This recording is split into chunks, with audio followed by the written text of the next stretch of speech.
ایک سفید لباس پہنے ہوئے لڑکی جو قریب 24 سے 26 برس کی تھی، ایک قبر کو کلاوے میں لیے ہوئے تھی۔ اس کے الفاظ پہ اس کی ہچکیاں حاوی تھی۔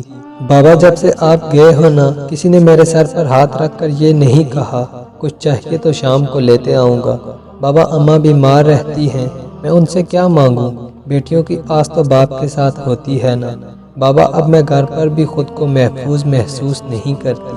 بابا آپ اکثر کہا کرتے تھے نا، تم بڑی ہو گئی ہو، بے فکر نہ رہا کرو، کہیں آنے جانے کے وقت کسی کو ساتھ لے جایا کرو۔ دیکھیں نا بابا، آج میں اپنے آنگن میں بھی اکیلی نہیں جاتی۔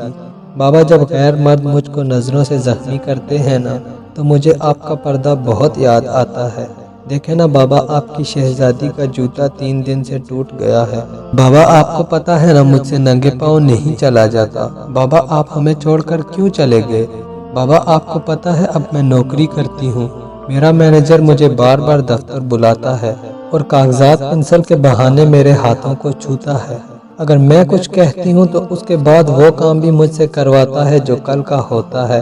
بابا مجھے نوکری نہیں کرنی، مجھے ان حریص لوگوں کے سامنے اپنی عزت کو پامال نہیں کرنا۔ آپ اللہ پاک کے پاس ہیں نا، ان سے کہیں کہ میری بیٹی اکیلی ہے، وہ مردوں کی ہوس بھری نظروں سے زخمی ہوتی ہے، وہ ان کی زبردستیوں سے ختم ہو رہی ہے۔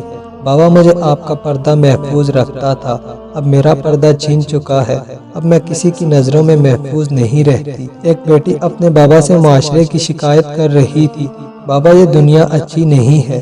میں آپ سب سے ہاتھ جوڑ کر اپیل کرتا ہوں، خدا کے لیے کسی کی ماں بہن کو بری نظر سے نہ دیکھا کریں، کیونکہ پتہ نہیں ایسی کون سی اور کتنی بڑی پریشانی کی وجہ سے وہ اپنے گھروں سے کمانے کے لیے نکلتی ہیں۔ خدا کے واسطے ان کو عزت کی نگاہ سے دیکھا کریں۔